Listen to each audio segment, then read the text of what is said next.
Good morning. This is a live interview here from Robert Gordon University. You're just overlooking the River Dee behind us, and I'm here this morning with my colleague and friend, David Nicholson. So David, tell me a little bit about yourself and the RGU Go Green project. Okay, so yeah, I'm the climate change manager at RGU Go Green, which is part of the Student Association. So fundamentally the project is all about teaching the community here at RGU, so that's staff, students and anyone else who interacts with the university, about sustainability issues, how they can make changes to what they do in their everyday lifestyles to be more sustainable and reduce their environmental impact on the planet. We do that by doing a number of different projects throughout the year, thanks to funding from Keep Scotland Beautiful through the Climate Challenge Fund. And they usually take the form of practical actions that get the students and staff involved, and as I said, teaching them how to make real differences to how they live their lives. Okay, so David, how long have you been involved with this project as a practitioner? So at RGU, I've been here a year now, since July last year. The Go Green project itself has been on the go for 2.5 years now. We've been successful in getting funding from the Scottish Government for those past few years, which has allowed us to do quite a variety of different projects over that period. Okay, so explain to me in your own words, what is the impact of the RGU Go Green project, as far as you perceive it, on the environment? How is it allowing RGU to achieve its environmental and sustainability goals? Yeah, well, to give you some stats, our project reports from the past 2 years' projects have identified over 450 tonnes of CO2 CO2 emission reductions just from the impacts of the projects that we've run. Obviously these impacts will be augmented by people changing their habits for the rest of their lives, and hopefully taking that practice that we've taught them and worked with them to achieve into their working lives, into their home lives, so that will be extrapolated into even bigger impacts for generations to come. We try to change people's behaviours, and that's really the focus. We're not doing a lot of infrastructure change or changing the buildings, for example. It's getting people to look at the impact of their daily habits. And coming to university is quite a seminal moment in many people's lives. They start to develop their own habits.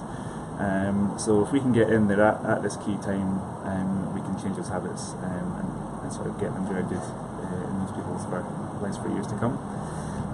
We do work alongside the university as well. Obviously it's a big institution that has a big carbon footprint, so through groups like the Sustainability Advisory Group, we work with the Estates Department to ensure where possible that sustainability is at the heart of any decisions regarding contracts for catering, and looking at transport infrastructure, and how they encourage the new students that come to the university every year to actually make that trip from halls in the centre of town to the campus here at Gardaí. Yeah, well, the sunshine is quite brilliant today, and it's good that you mentioned the climate change impacts that your project is having. In addition to the emphasis on behavioral change, how is that evolved? What sort of impact are you having on students' lives, as far as you perceive it, from a social point of view? The social aspect of a lot of our projects has been key to the engagement. Especially last year, our projects covered sort of really fundamental things in people's lives. So transport, everybody has to travel, whether it be for work, for education, for leisure. Food as well was another big project, where we got people to really look at how they purchased their foods, how they cooked it, and also how they stored it as well, to make sure that as little as possible of it was going to landfill.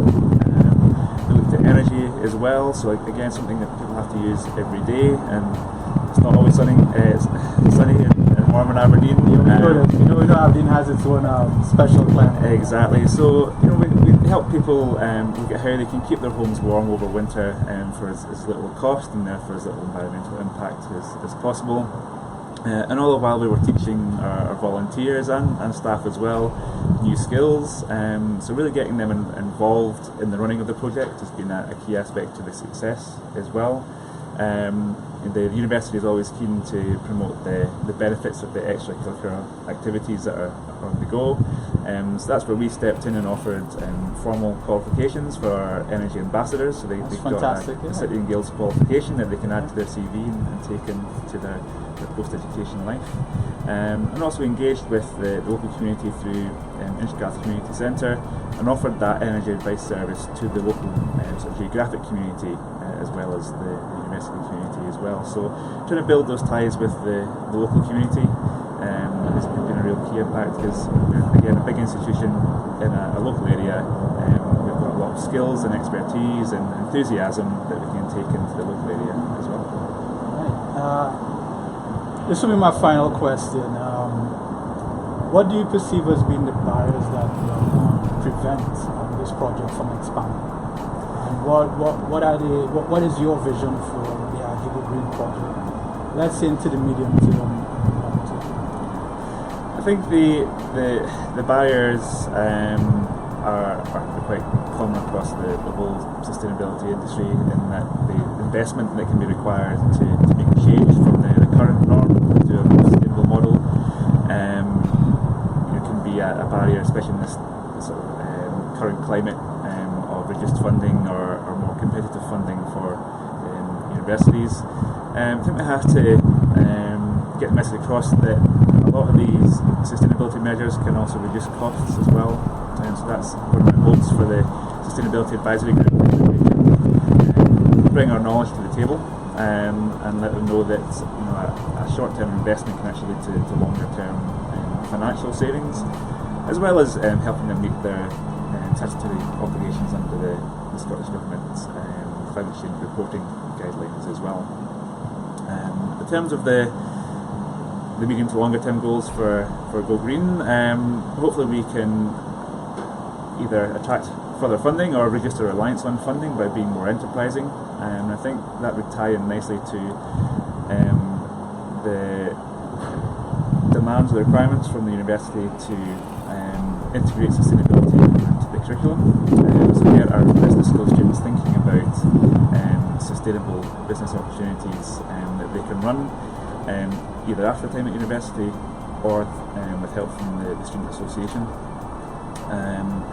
And to continue our really visual impact with the students as well. So providing a lot of opportunities for volunteering, for gaining new skills, will really help us maximise our impact and work further with the local community, not just in Inchgarth and Garthdee, but within Aberdeen City, Scotland and the UK and the world as well, with the network of student groups that we're already tie in with as well. Okay. David, thanks very much for your time. No problem. Anytime, Nolan. Okay. This has been another short 15-minute interview with a sustainability pioneer, and I look forward to meeting some more sustainability pioneers outside here. So if at any point in time you wish to be interviewed by Sustainability and CSR TV, just give me a call. My number is 077 244 77788, and I look forward to carrying on this project in the near future. Thank you very much for your time. Bye.